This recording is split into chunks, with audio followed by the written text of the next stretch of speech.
Hi everyone! Magandang umaga, tanghali, hapon at gabi sa inyong lahat. Welcome sa aking YouTube channel. Ako nga palang muli si Lerma Novales Sarmiento, ang writer at author ng aklat na to na pinamagatang Life in 3 Parts. Ang layunin at misyon ng aklat na to ay para magbahagi ng ebanghelyo sa buong mundo, para ipahayag ng Espiritu Santo na lumukob kay Birheng Maria ay ang siyang totoong Diyos Ama at Amang Espiritual na nagsugo kay Kristo. Si Kristo ay bugtong na anak ng Espiritu Santo, na pinanganak sa Espiritu ng Espiritu Santo na nagkatawang tao lamang sa katawan ni Birheng Maria, kung kaya si Kristo ay naging tao.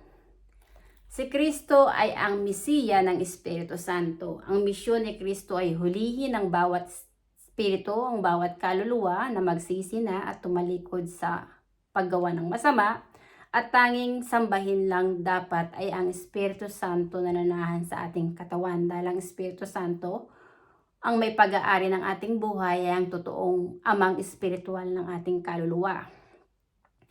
At sa araw na to, ang topic ko ay Gospel Truth. Bakit di mo dapat tawaging Father ang pari o ang mga pari? Una sa lahat, nasasa dito sa talata ng Mateo, Kabanata 23, versikulo 9. Huwag niyong tawaging ama ang sino mang tao sa lupa, sapagkat iisa ang inyong ama at yun nga ang amang nasa langit. Una sa lahat, ang mga pari ay hindi sila ang lumilikha sa mga tao. Ang mga pari ay mga tao rin lang na nilikha ng Espiritu Santo. At ang mga pari ay hindi siyang amang espiritual ng ating kaluluwa, kundi mismo ang Espiritu Santo na siyang nagsugo kay Hesukristo. Ang katawan ni Kristo ay templo ng Espiritu Santo. At ang Espiritu Santo ang nagbibigay ng buhay kay Kristo ay siya ring iisang espiritu na nagbibigay ng buhay sa bawat tao dito sa mundo. At nasasa dito sa talata ng Juan, Kabanata 14, versikulo 7 hanggang 10. Kung kilala niyo ako, si Kristo nagsasalita nito. Kung kilala niyo ako, kilala niyo na rin ang aking Ama, at ngayon nga ay nakilala at nakita niyo na siya. Sinabi ni Felipe kay Jesus, Panginoon, ipakita niyo po sa amin ang Ama at sapat na iyon sa amin. Sumagot si Jesus, Felipe, ang tagal na nating magkasama, hindi mo pa rin ba ako kilala? Ang nakakita sa akin ay nakakita na rin sa Ama. Paano mo nasabing ipakita sa inyo ang Ama? Hindi ka ba naniniwala na ako ay nasa Ama at ang Ama ay nasa akin? Ang mga salitang sinasabi ko sa inyo ay hindi nanggaling sa akin, kundi sa Amang nasa akin. Siya ang gumagawa ng mga bagay na ginagawa ko. Sinabi ni Kristo na templo ng Espiritu Santo ang katawan ng tao, at ang tao ay hindi nabubuhay dahil sa tinapay lamang. Sinabi ni Kristo na ang kasalanan na walang kapatawaran ay kapag nilapastangan mo ang Espiritu Santo, at hindi lahat ng tao na tumatawag sa Diyos ay maliligtas. Honestly, kapag hindi mo kinilala ang Espiritu Santo sa iyong katawan at hindi mo sinamba ang Espiritu Santo sa iyong katawan na siya ang iyong amang espiritual, na siyang Diyos na nagbibigay ng buhay sa iyo na parati mong kasama, hindi ka magiging kaisa ni Kristo sa totoong iglesia ng Diyos, na maging anak ng Espiritu Santo. Dahil ang mga tao na pinanganak sa Espiritu, ang kinikilala nilang amang espiritual ay ang Espiritu Santo lang. Kaya si Kristo ay nagsasalita patungkol sa Espiritu Santo. At ang naging mission ko ay maging tagasunod ni Kristo na ipahayag ang katotohanan sa buong mundo na templo ng Espiritu Santo ang ating katawan at tayong mga tao. Kaya tayo nabubuhay at umiiral dito sa mundo ay dahil sa presensya ng Espiritu Santo. Ang ating kaluluwa, yung kaluluwa ng lalaki at babae, honestly, espiritu yan, na pinanganak sa Espiritu ng Espiritu Santo. Yun yung totoong kawangis ng Diyos Ama na siyang tinanggap ng lalaki at babae, na siyang ipinahiram ng Espiritu Santo sa ating mga tao kung kaya tayo nabubuhay ng pansamantala dito sa mundo. Dahil yung ating katawan Templo yan ng Espiritu Santo at ang Espiritu Santo na nasa katawan ni Kristo na siya ring nananahan sa ating katawan ay ang Alpha at Omega. Ang Espiritu Santo ang may pag-aari ng ating buhay at hindi si Jesus. Maging yung buhay ni Kristo nung siya narito pa sa lupa, ang may pag-aari noon ay ang Espiritu Santo. Kaya nasasaad din sa talata nga ng unang Korinto, kabanata 6, versikulo 19 hanggang 20. Hindi nyo ba alam na ang inyong katawan ay templo ng Espiritu Santo na nasa inyo at ipinagkaloob ng Diyos sa inyo? Hindi nyo pag-aari ang inyong katawan, sapagkat binili na kayo sa isang halaga. Kaya't gamitin ninyo ang inyong katawan upang maparangalan ng Diyos. Honestly, si Kristo, nung naririto pa siya sa lupa, pinaparangalan niya ang Espiritu Santo. Yun yung kanyang kinikilala ng kanyang ama, na kanyang sinasamba na parating niyang kasama. Kaya sinabi ni Kristo, ang sino mang nakakakilala sa akin, ay kilala rin nila ang ama. Honestly, si Kristo hindi nabubuhay mag-isa nung siya naririto pa sa lupa. Parating kasama ni Kristo ang Espiritu Santo. At sinabi ni Kristo, ang sino mang naniniwala sa akin ay naniniwala rin sa ama. At yung naniniwala sa akin, sinabi ni Kristo, na ako at ang Ama ay mananahan sa Kanya. Bilang isang tinawag ng Espiritu Santo at bilang isang naniniwala kay Kristo na templo ng Espiritu Santo ng aking katawan at naniniwala rin ako kay Kristo ng Espiritu Santo, ang Diyos Ama ng aking kaluluwa na parati kong kasama, si Kristo at ako, iisa ang misyon. Ang ipakilala at ipahayag ang Espiritu Santo ang dapat lang nating kilalaning ating amang espiritual. Ang mga pare, honestly, ay mga bulaang propeta. Hindi mo sila dapat iduluhin at tawaging father dahil hindi kayo maliligtas ng mga pare. Ang mga pare ay mga impostor, mga ipokrito na nangahas mangaral ng salita ng Diyos na hindi naman nila tinanggap ang Espiritu Santo kay Kristo at hindi rin sila pinahintulutan ng Espiritu Santo na mangaral ng salita ng Diyos. Honestly, yung mga askang mangaral ng salita ng Diyos na hindi mo kinikilala ang Espiritu Santo ang iyong Diyos ay kalapastanganan yan sa Espiritu Santo at wala yang kapatawaran.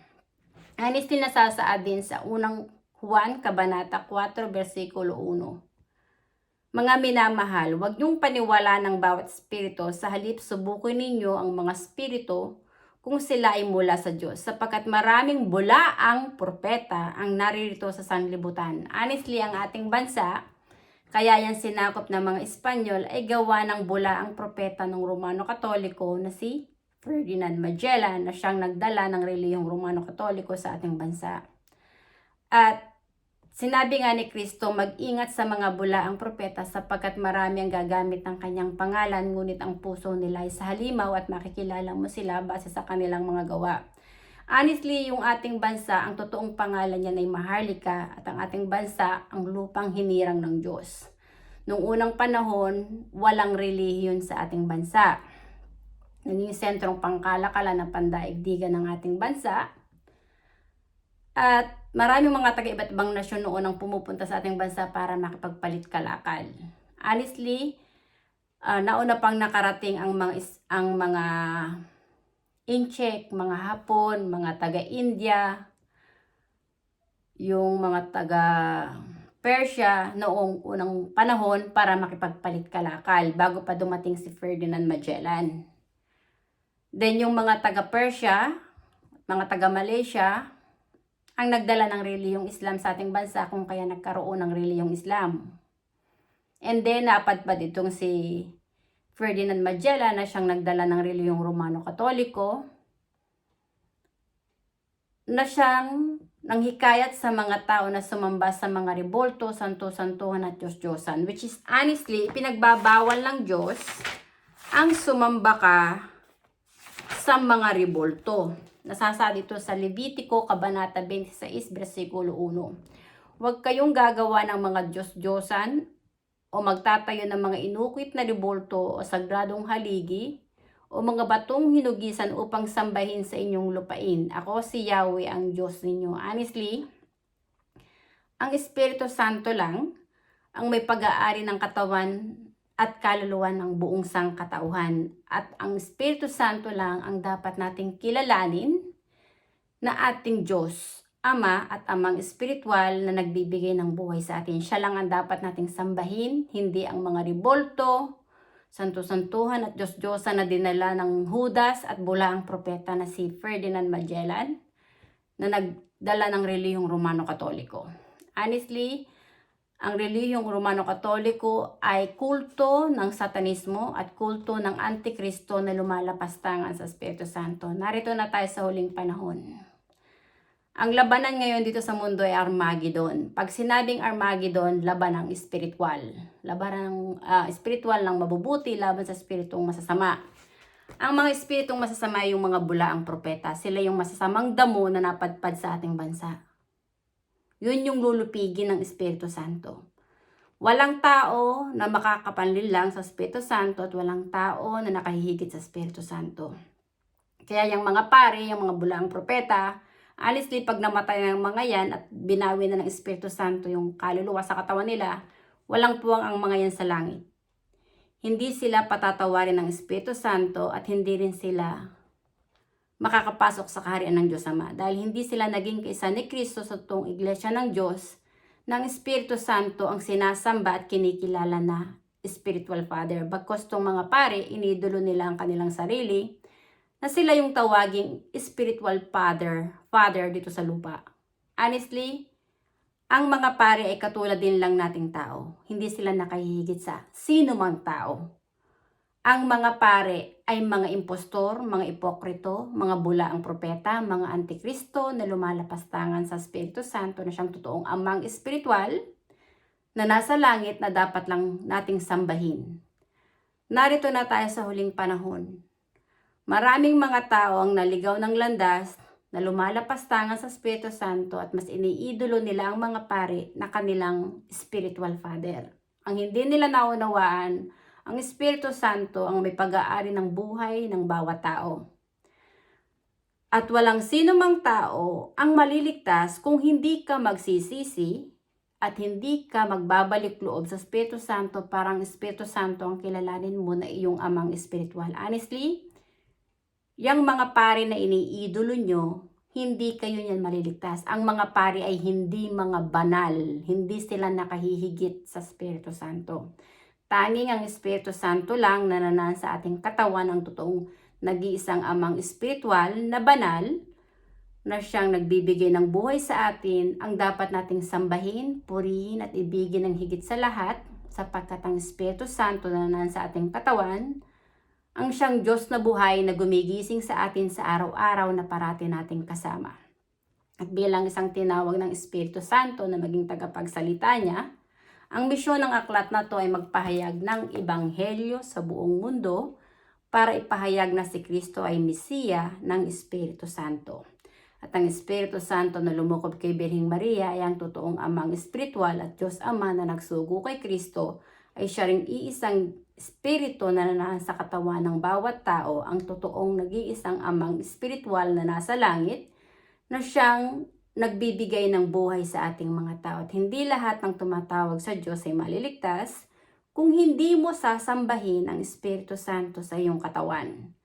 Ang tao na ipinanganak lang sa laman ay dito sa lupa nagmula. Pero yung tao na muling ipinanganak sa Espiritu na naging kaisa ni Kristo, na sumasampalataya, umiibig at nagpupuri sa Espiritu Santo ay mga anak ng Diyos dahil sila ay muli nang ipinanganak sa Espiritu ang kanilang kaluluwa at ang Espiritu Santo ang kanilang kinikilala na kanilang amang espiritual, hindi ang mga pare.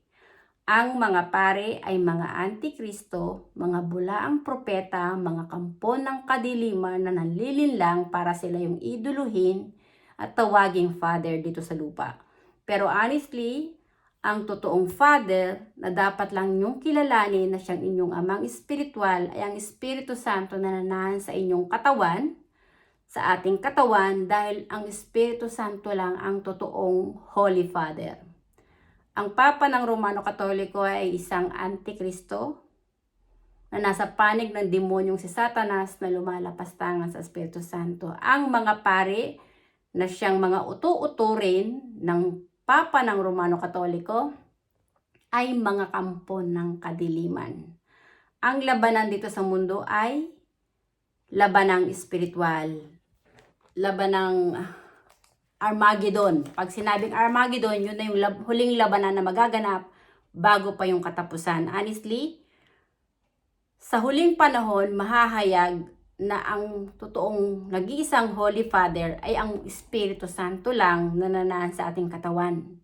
Yan yung propesiya ni Kristo na mahahayag muna ang mabuting balita patungkol sa kaharian ng Diyos Ama at yun na yung katapusan. Honestly, sinabi ni Kristo na mag-ingat nga sa mga bulaang propeta. At dito sa Efeso, babasahin ko sa inyo, sa Efeso, Kabanata 5, versikulo 1. Huwag kayong makibahagi sa mga gawain ng kadiliman na walang ibubungang mabuti. Sa halip ay ibunyag ninyo ang mga yon. Bilang isang tinawag ng Espiritu Santo na maging tagapagsalita niya para ipahayag ang katotohanan, na siya lang ang nag-iisang Holy Father at amang espiritual na dapat sambahin ng mga tao, ibinabahagi ko sa inyo ang katotohanan na kaya sinakop ng mga Espanyol ang ating bansa, yung lupang hinirang ng Diyos Ama, ng Espiritu Santo, ay dahil nalinlang ng bula ang propeta ng Romano Katoliko na si Ferdinand Magellan ng ating mga ninuno. Kung kaya sinakop tayo ng mga Espanyol. At sa paglipas ng panahon, sinakop din tayo ng mga Amerikano. At honestly, pagdating sa politika sa ating bansa, ang Amerika at ang mga Roman Catholic leaders, yung mga pare, ang numero unong pakialamero sa politika dahil sila yung mga manipulator at dictator, na silang mga kampo ng kadiliman na naghasik sa atin ng kahirapan sa ating bansa. Sinikil ng mga demonyong to, ng Roman Catholic leaders at ng mga American leaders, ang kapayapaan sa ating bansa dahil ang gusto ng mga Roman Catholic leaders at ng mga Amerikano, diktahan lang tayo at sumunod tayo sa kanila. Honestly, narito na tayo sa huling panahon. Darating ang panahon, yung simbahan ng Romano Katoliko ay dudurugin niya ng taong bayan sa ating bansa dahil ang mga tao ay kailangan nilang magbalik loob sa Espiritu Santo at tanging ang Espiritu Santo lang ang dapat nilang sambahin, sapagkat templo ng Espiritu Santo ang kanilang katawan at ang Espiritu Santo ang nagbibigay ng buhay sa kanilang sarili, hindi ang mga pare, hindi ang rebolto at santo-santuhan ng Romano Katoliko na relihiyo na dinala ni Ferdinand Magellan. Narito na tayo sa huling panahon. Honestly, itong mga nagaganap na mga kalamidad sa iba't ibang panig ng mundo is, ang katotohanan nito ay galit na ang Espiritu Santo sa mga tao. Dahil maraming mga taong tumalikod sa Espiritu Santo at mas inibig nila ang kanilang sarili at ang pera. Bago matapos tong taon na to, 2024, madudurog ang bansang Amerika. Tinasabi ko sa inyo, maraming kalamidad na darating dyan sa bansang Amerika. Maraming mga kalamidad pa na darating sa iba't ibang bansa na parurusahan ng Espiritu Santo.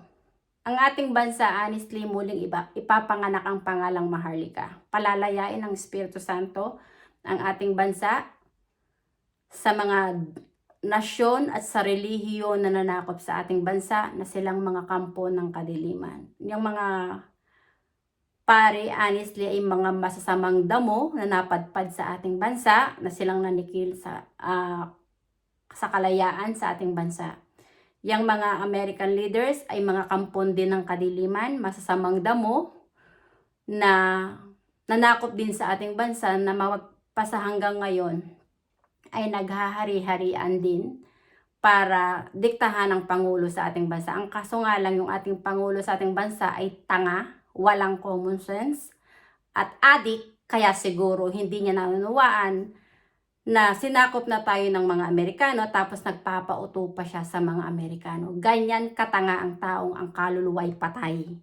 Hindi siya naglalakbay sa spirito at katotohanan, kaya yung pagkatao ng ating Pangulo ay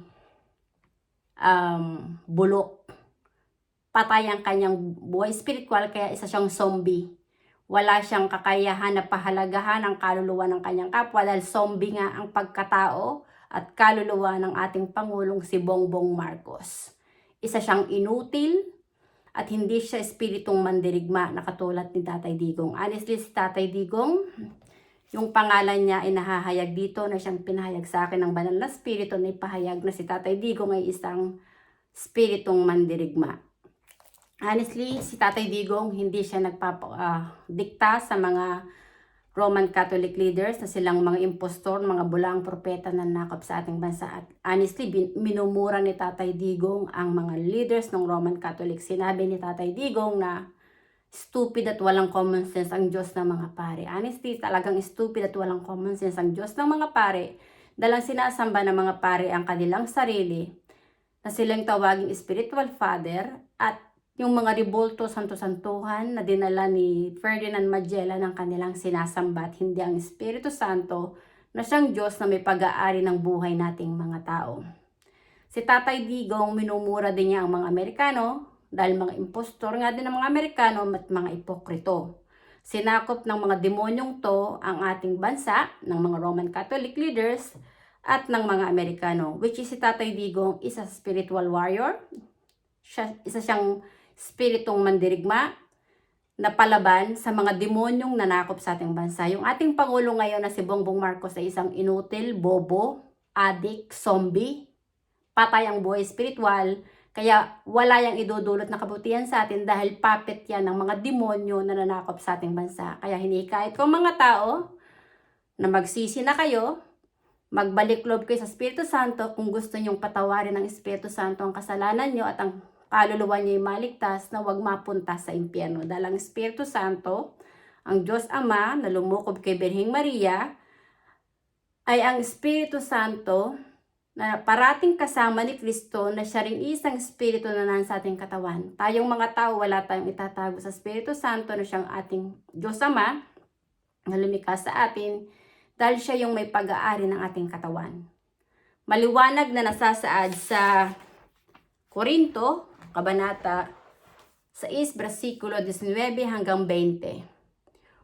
Hindi nyo ba alam na ang inyong katawan ay templo ng Espiritu Santo na nasa inyo at ipinagkaloob ng Diyos sa inyo? Hindi nyo pag-aari ang inyong katawan sapagkat binili na kayo sa isang halaga. Kaya't gamitin ninyo ang inyong katawan upang maparangalan ng Diyos. Bilang isang tinawag ng Espiritu Santo na maging tagapagsalita niya, pinaparangalan ko at itinataas ko ang pangalan ng Espiritu Santo na nasa aking katawan na siyang aking Diyos Ama na parati kong kasama, ang dapat lang sambahin ng bawat tao sa buong mundo. Dahil bawat katawan nating mga tao ay templo ng Espiritu Santo at ang Espiritu Santo, ang Alpha at Omega, ay ang Diyos Ama na nanasa sa katawan ni Kristo na siya ring bumuhay kay Kristo noong 3 araw. Si Kristo ay buktong na anak ng Espiritu Santo at ang Espiritu Santo ang Diyos Ama. Si Kristo ay ang Mesiya.